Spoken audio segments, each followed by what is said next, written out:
Carey, and I'm from the Grow chapter, Germans from Russia of Oregon and Southwest Washington. And my presentation here today will be on sourdough.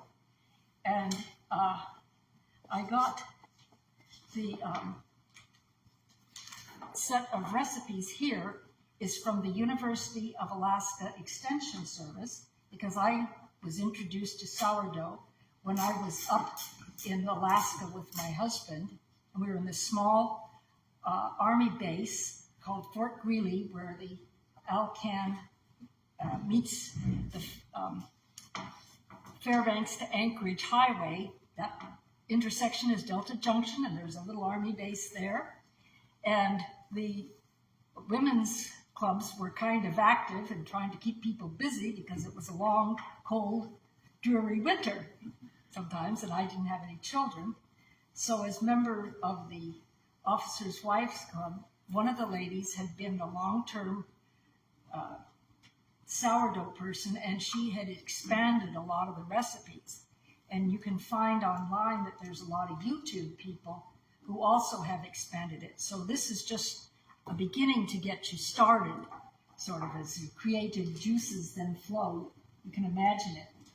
And the sourdough dates back to the settlement of Alaska when they had fur trappers and other people that they would get snowed in, and the supplies typically came only once or twice a year, unloaded at the port down at Anchorage or Ketchikan or whatever, and then they were transferred, and they came by horse and later sled, dog sled or whatever. So you put your order in ahead of time for what you wanted, and you were ordering 50 or 100 pound sacks of flour and various other things, and then what you could catch in the wild, like the rabbits or the deer or the moose or other things, that was your meat.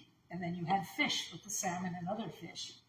So the old-timers would have the starter, and the starter was not originated in Alaska. It had been used before as the pioneers were coming across the plains. And in those days, if you had it, you would typically keep it close to your body heat because it doesn't like freezing temperatures. And then if it was really, you didn't know when you would next have a time to make a camp, you would add more and more flour and make it into a ball and make the spores go dormant and then bury it in a sack of flour. And that, they said, was the first thing that you picked up in the morning and set your sponge so you could have it going, and the last thing you put away at night. So I'll talk a little bit about it. It's made of flour and water in a 1-to-1 portion, and then a little bit of yeast. And people gave starters to everybody, and this is a sample of what it is. It comes from, and you can keep it in the refrigerator, and after a week or so, it'll generate a little liquid, and you can keep it in the refrigerator about 2 to 4 weeks without having to rejuvenate it. And much of the time, I use it for pancakes, because the nice thing I like about it is you can make different varieties of pancakes. You cook up the whole bowl full, and they freeze very well. And then you can just take out whatever you need. So as you start this, this is the starter. And then when I add it, I'll make a sponge. And for pancakes, for example, you take your starter out around dinner time or afterwards. You make up the sponge in the evening, cover it, let it sit on the counter or a warmish spot. Sometimes I use my overhead oven light that shines down on it. And you let it sit overnight for 6 to 8 hours, depending on the temperature of your house. And it will mix and start having the bubbles. And that's a sign that the yeast in the starter is converting the sugars in the grain, and sometimes you add a pinch of sugar, to carbon dioxide. And so that's what gives you the bubbles. And pancakes and waffles, typically you don't do it, but some of the other ones, you use a little bit of baking soda dissolved in maybe a 1/4 cup of the water, added to your recipe at the last minute, then you pop it in the oven. So to demonstrate how you make the sponge, you start with the starter, and I've got 2 cups of plain white flour here, and I'm adding 2 cups of water. And then you stir it up till it looks somewhat like a pancake batter, and you want to get all your dough mixed in to the same consistency. And so it'll be sort of thick.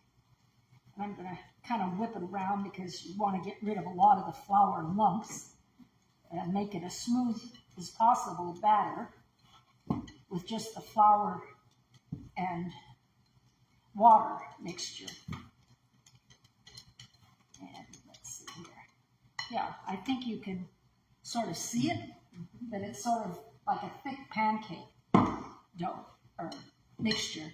Then I take the sourdough here and I just sort of shake it out. Come on, stuff. See, it's sort of sticky. It comes in a big ribbon, I guess you'd say, of it. And this has got yeast, and I started it from a packaged yeast. And as I say, if you get a starter, some of the Alaskan ones had wild yeast, and YouTube people sometimes catch whatever wild yeast is floating around your kitchen. But I wanted to have something that worked. So then you finish it. And the other thing is, whenever you have starter left over here, you probably should put it in water originally, or by the time you get to do your dishes, you will have little cement chips, and that's hard to get off. So then here, I'm stirring it in, and then as you can see here, it sort of blends in a little bit, but then I just put it, let me just put that there. Now the yeast that you use, is it the cake or is it a package? It was the regular yeast. Okay. Yeah, so the yeast. Not the self-rising? Baking yeast. Like dry, dry packet. Dry package, you can just sprinkle it or dissolve a little water and mix it in. Okay. And so, and I'm just kind of going around here, get that out of the way. And then you would just cover this and let this sit overnight or 6 to 8 hours. And then, like for hot cakes, it's on page 3, the recipe. The first thing you do when you come in the morning, and it will have risen a bit, and you'll see all kinds of little bubbles, and you may be able to smell a bit of a sour taste. To me, it seems somewhat like the poi of Hawaii, that they have that taste that a lot of people don't like. But when you add all the other goodies, it turns out okay and stuff. So then the first thing you do when you stir it down in the morning, you put the half cup or 3/4 of a cup of the starter back in your little starter jar. And that's how you keep it going from time to time to time. And the way I made these sample starters was I took the starter here, let it rise overnight, and then just portioned them out. I didn't make any recipe. So the sourdough hotcakes differ from other hotcakes because the sponge is leavened with the yeast from the starter and baking soda, so you can put soda. The sponge must be set the night before because it typically takes 6 to 8 hours depending on your heat. So unless you're wanting to have pancakes for dinner, if you don't do it, so you do that. Then you set the sponge, measure 2 cups for this recipe, and save the remaining there. I take out my starter dough, and then I just use the rest of it for my pancake mix. And then you add eggs, salt, and sugar beat with a fork, and you can even add non-fat dry powder, optional. And you dissolve the baking soda in a little bit of water, maybe the half teaspoon or whatever, till maybe an eighth or a quarter of a cup, and then you just stir it in. And then you start it just like regular pancakes, and sometimes I've done adding here cornmeal or whatever and put in various berries. And Then you can use all kinds of things. You turn it on the griddle, and then people use melted butter, honey, syrups, molasses, jellies, or rosehip syrups, or anything else. And we would go out and pick wild strawberries or blackberries or blueberries and make them into the jam, and that's what I served on the pancakes and such. Well, it was pretty good, and I gained weight up in Alaska, I will say that. But I tried to work off part of the way by going on a number of hikes. I did the bowling, and then we lived in the Army base housing, and then to go across the field about 2 blocks, that's where the grocery, the commissary, and the exchange and everything else was. About 3 blocks in another direction was the church. And by the time you heated up your car, got it running to go over, it was quicker to walk. So that's why I had a full parka with a wolf fur around, scarves, regular gloves plus mittens that were wools, and I had big snowmobile boots, we called them.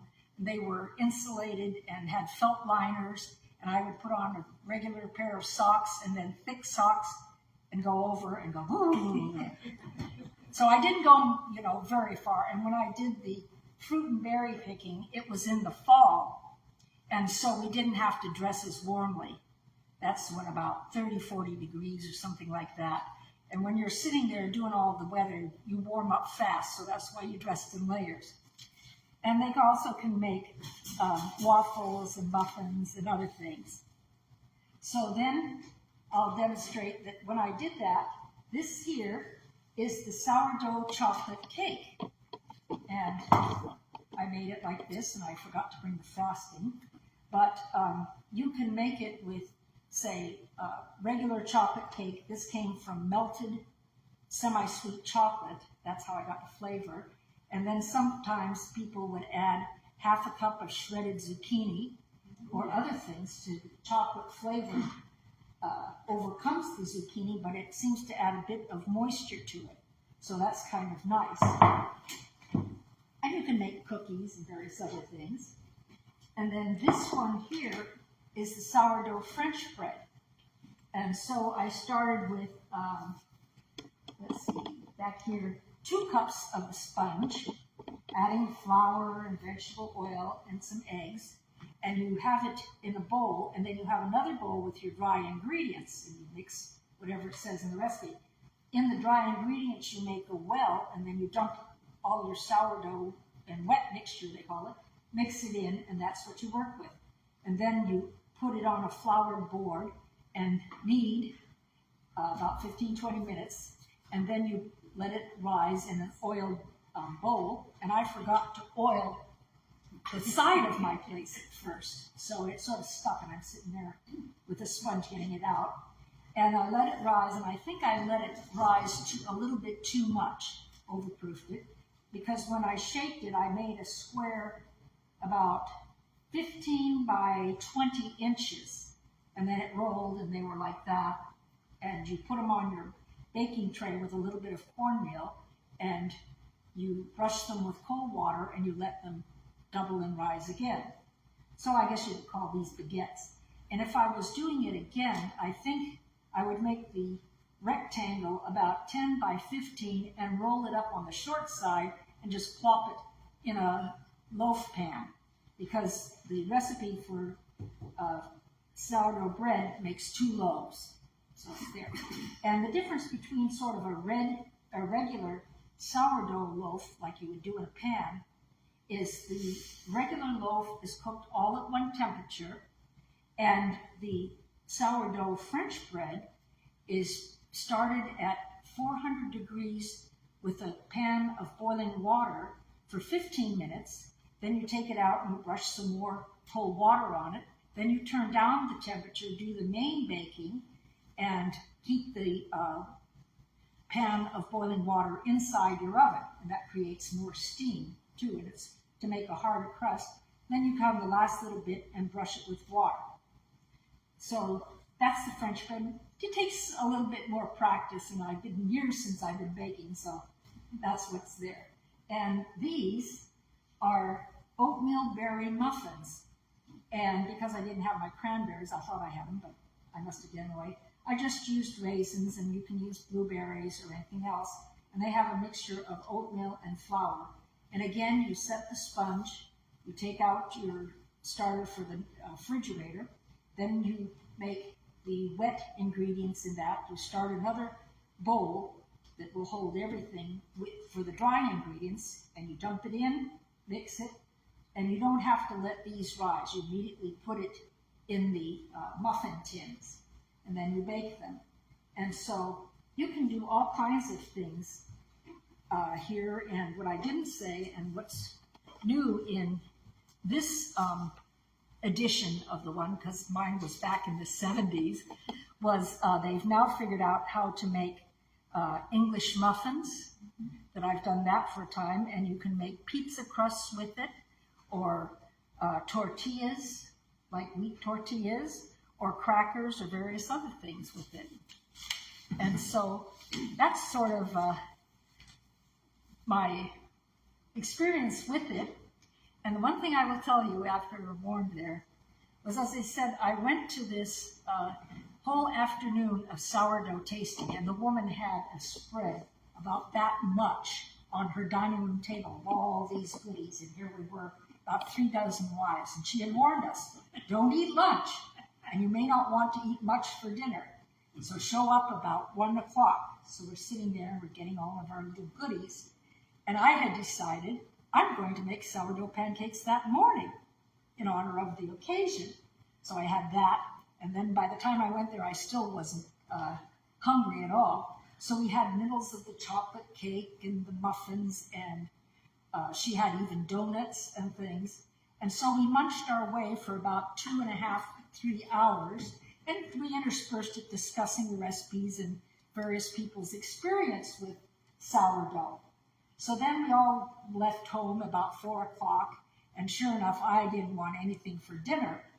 But the next day, I found that I had eaten so much that it reacted with me, and I had a bit of a stomachache and sort of a little bit of diarrhea. So I warn you, only 1 sourdough meal a day, because otherwise it will mess up your gut. And that's my experience with them. Are there any questions? How do you know when your sourdough starter needs to be tossed out and you have to start over? That's at the end here, I believe. Storing. Okay. Let me see here. It's based on the color of the liquid. Here it is. If the starter turns orange, it is not spoiled, light straw-colored orangish. But if it turns green, greenish, bluish, it must be discarded. So that's where if you keep it every 2 to 4 weeks and you haven't used it in time, you could even take 1 cup of water and 1 cup of flour, dump it in, and that won't give you very many extra ones. So it's just, you can discard the parts you don't need and everything else. And the other interesting thing that somebody had done that was they hunted rabbits, and they took the skin and they were making those little, it was the winter rabbits, the white fur, and they sell them as little pelts, and you display figurines or whatever on them. But the Indians and the old-timers would also use the sourdough starter in tanning the hides, and rub it in, and they could use that, and it made it nice and soft. So, yeah. So when you went to Alaska, did somebody give you starter Right, to start up with? there. And it was one of the favorite things that people were passing it around. And I kept mine for several dozen years or whatever. And then when I wasn't looking, somebody was helping me clean out my refrigerator. And they saw this little jar in the back of it with a little bit of things, and they just threw it out. So this starter I've started over in the last month. But people kept it going for 30, 40 years or more. Wow. It's similar to the friendship bread Pardon? It's similar to a friendship bread. Right. Mm-hmm. Yeah, because, you know, what else do you do up in Alaska? You eat and you make there. And by joining in with what are the foods there and everything else, it was a lot easier because the little commissary had about 4 small aisles, very crowded, and it was maybe half the length. Well, maybe the rows were about 3/4 of the length of these tables, and so it was very small. So one of the things people always were doing was writing their mothers or other relatives saying, send me a care package. I can't get this, I can't get that. So people were getting flavors of jellos or various other things that reminded them of home that the commissary never would carry. Because they were famous for having the supplies come up to the port of Anchorage, offloading it onto these big, you know, Army half-ton trucks or whatever they call them. And then they would trot up the Fairbanks Road, and it was 8 hours from Anchorage to Fairbanks in good weather. And sometimes you had a little bit snowed in, so you'd stop over. And they were notorious for packing the eggs on the bottom and tomatoes on the bottom, and then they had packages of cans and everything about 8 feet tall, and you can imagine the state after 8 hours. So that's why you had to make do and substitute.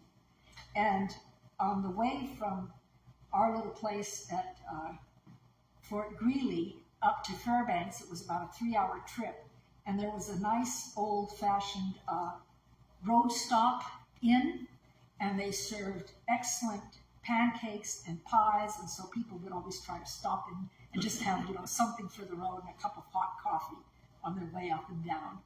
So it was used by not just the Army people, but a lot of the civilians too. Any other questions?